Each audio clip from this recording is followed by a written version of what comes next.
Welcome students. आगे अभी हम कंटिन्यू करेंगे चैप्टर 4 मैप।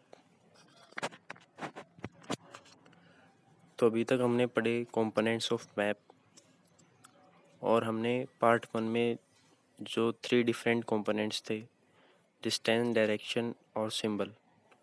तो हमने पार्ट 1 में जो डिस्टेंस है उसको स्टडी किया, स्मॉल स्केल मैप और लार्ज स्केल मैप क्या होता है ये स्टडी किया। अभी हम आगे देखेंगे दो कंपोनेंट्स जो बचे हैं मैप के, डायरेक्शन एंड सिंबल। तो सबसे पहले हम डायरेक्शन देखते हैं। Most map contain an arrow mark with the letter N at the upper right hand corner. ज़्यादातर मैप्स में क्या होता है कि राइट कॉर्नर में, जैसे ये पेज है तो इसके ऊपर जो राइट कॉर्नर में एन लिखा होता है, तो इस एन का क्या मतलब होता है? इस एन का मतलब होता है north direction. This arrow shows north direction. It is called north line, और इसको नॉर्थ लाइन बोला जाता है। When you know the north, you can find out whether other directions, for example east, west, south। तो अगर आपको पता है कि नॉर्थ डायरेक्शन किस साइड दिखाई गई है तो आपको बाकी डायरेक्शन भी आसानी से फाइंड आउट कर सकते हैं। So there are 4 major direction. तो 4 मेजर डायरेक्शन है नॉर्थ, वेस्ट, ईस्ट और साउथ। तो अभी हम आगे देखेंगे। So these are 4 major directions. They are called cardinal points. ठीक है, कार्डिनल पॉइंट क्या होते हैं? जहाँ पे 4 मेजर डायरेक्शन जो हैं दिखाई जाती हैं। देखिए अभी हम इसको फिगर में देखेंगे 4.2 में। So here is 4.2 figure. यहाँ पे मेजर डायरेक्शन जो होती हैं नॉर्थ, ईस्ट, वेस्ट और साउथ, तो ये क्या है? कार्डिनल डायरेक्शन है। और ये जो हैं ये इनकी सब डायरेक्शन है, north waste, north east, south west और नॉर्थ वेस्ट। ठीक है, ये क्या है? Sub direction. तो इनको हम बोल सकते हैं इंटरमीडिएट डायरेक्शन भी बोल सकते हैं, सब डायरेक्शन भी बोल सकते हैं। We can locate any place और more accurately with the help of this directions. तो इन डायरेक्शंस की मदद से, मतलब इंटरमीडिएट डायरेक्शन की मदद से हम किसी भी जगह को आसानी से लोकेट कर पाते हैं। हम ये तो पता लगा लेंगे कि वो किस मेजर डायरेक्शन में है, किस कार्डिनल डायरेक्शन में है, लेकिन उसकी प्रॉपर लोकेशन पता लगाने के लिए हम इंटरमीडिएट डायरेक्शन भी उसकी मदद ले सकते हैं।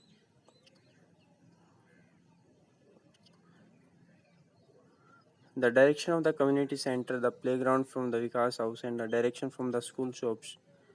तो हमने ये ऊपर मैप में देखना है कि किस तरीके से दिखाया गया है। We can find out the direction of a place with the help of compass। और हम एक कंपास की मदद से भी किसी भी डायरेक्शन, कहीं पर भी किसी भी जगह पर डायरेक्शन फाइंड आउट कर सकते हैं। कंपास क्या होता है? कंपास एक इंस्ट्रूमेंट होता है जो मेन डायरेक्शन शो करता है, और जनरली जो उसकी नीडल होती है वो नॉर्थ साउथ डायरेक्शन में पॉइंट आउट करती है। ठीक है, मेनली नॉर्थ और साउथ डायरेक्शन में हमेशा उसकी सुई रहती है। तो देखिए जो कंपास है कुछ इस तरीके से काम करता है। तो मेजर जो है नॉर्थ डायरेक्शन में इसका पॉइंट आउट है, और अगर हम किसी दूसरी डायरेक्शन की तरफ फेस किए हुए खड़े हैं तो ये नॉर्थ साउथ डायरेक्शन की तरफ पॉइंट आउट करती है, और इसको नॉर्थ की तरफ अगर हम फेस करेंगे तो ये डायरेक्टली नॉर्थ की तरफ ही नीडल पॉइंट आउट करेगी। आगे देखिए symbols. It is the third important component of map. ये तीसरा कंपोनेंट है मैप का। It is not possible to draw on a map the actual size and shape and size of different features such as building, roads, bridge, trees, railway lines और well. तो हम जो actual चीज़ें होती हैं अर्थ के ऊपर उसको हम पेपर पे नहीं बना सकते उसी साइज़ की, तो इसलिए हम सिंबल का यूज़ करते हैं। So they are shown by using certain letters, shade और कलर्स, पिक्चर्स एंड लाइंस। तो उन चीज़ों को कुछ स्पेसिफिक निश्चित लेटर के द्वारा या कुछ शेड, कुछ कलर के द्वारा या कोई पिक्चर के द्वारा दर्शाया जाता है।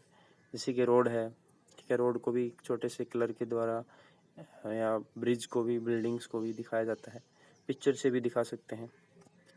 These symbols give a lot of information in a limited space।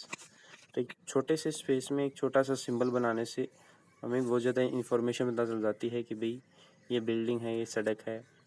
With the help of this symbols maps can be drawn easily. और इन सिम्बल्स की मदद से मैप आसानी से बनाए जा सकते हैं।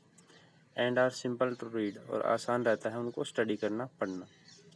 Even if you don't know the language of an area and therefore cannot ask someone for direction, you can collect information for maps with the help of these symbols। तो यदि मान लीजिए अगर आपको किसी जगह की लैंग्वेज नहीं आती, भाषा नहीं आती, तो आप क्या कर सकते हैं, आप इंफॉर्मेशन कलेक्ट कर सकते हैं मैप से, जिसके अंदर ये सिंबल्स बने हों।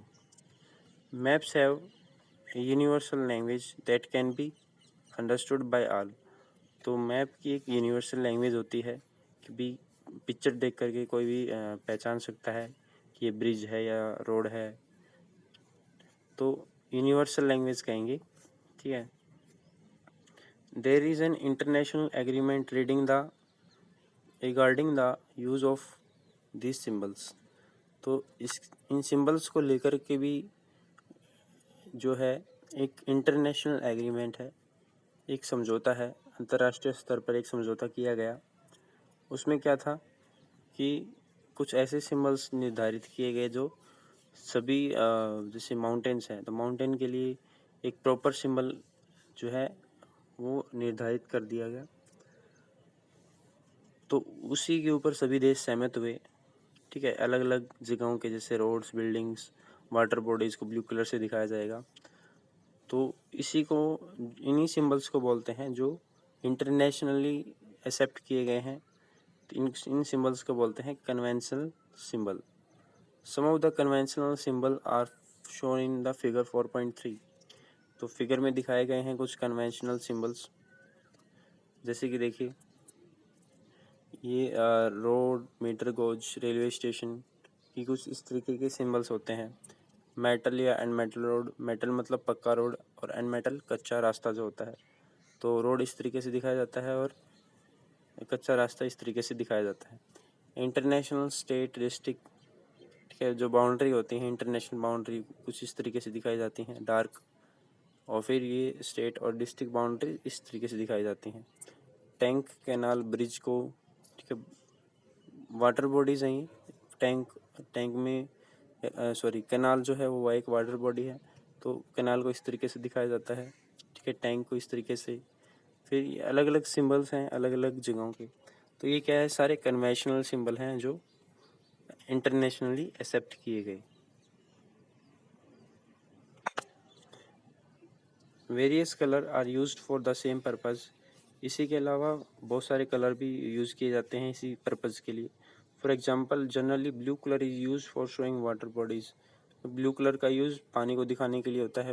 ब्राउन फॉर माउंटेन, माउंटेन के लिए brown colour. Yellow for plateaus, ठीक है, जो पठार होते हैं जो, उनके लिए येलो कलर दिखाया जाता है।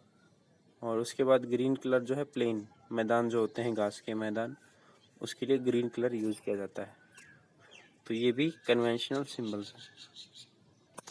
आगे देखते हैं स्केच क्या होता है। A sketch is a drawing mainly based on memory and spot observation, not to scale. देखिए स्केच और मैप में क्या डिफरेंस होता है। मैप के अंदर स्केल होता है, मतलब मेजरमेंट की एक यूनिट होती है, जबकि स्केच के अंदर कुछ ऐसा नहीं होता। हमें जैसा याद है हमारे दिमाग के अंदर उस जगह का जो नक्शा है, तो उसको हम देखते हैं और हमारे माइंड में जो हमें याद आता है वह हम उसको पेपर पे लिख देते हैं या फिर उस पेपर पे बना देते हैं। तो based on memory and spot observation. Spot observation मतलब कि उस जगह पे उस जगह के जो ऑब्जर्व किया है उसको याद करके फिर उसको स्केच बनाना। Sometimes a rough drawing is required of an area to tell where a particular place is located with respect to other places.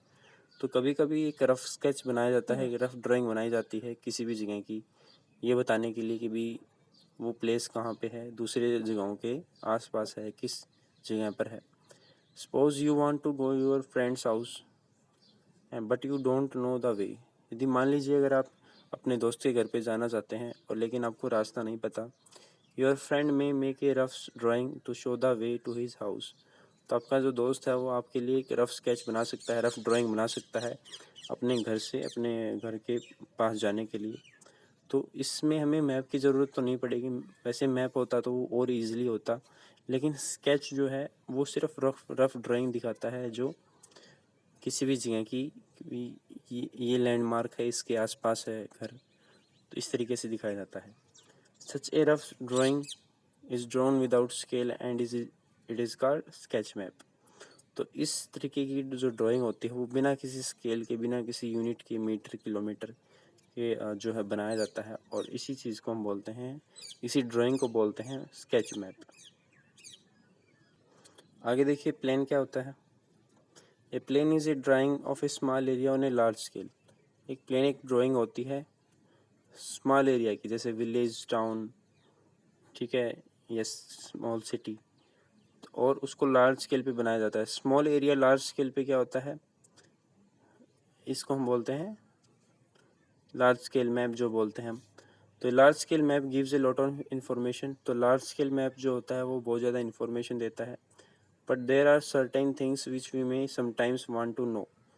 For जो कुछ ऐसी चीज़ें होती हैं लेकिन जो हमें जानने की ज़रूरत पड़ती है, जैसे लेंथ और ब्रेथ है रूम की, ठीक है, जिसको हम मैप में नहीं दिखा सकते।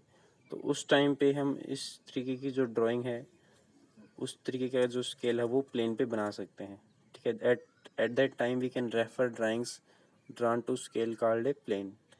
भी इस टाइम पे जो ड्राइंग्स मतलब भी जो माइन्यूट थिंग होती है, जो छोटी चीज़ें होती हैं, उसको भी उसका जो मेज़रमेंट है, उसके डायमेंशन दिखाने के लिए भी हम जिस स्केल का यूज़ करते हैं उसको हम बोलते हैं प्लेन।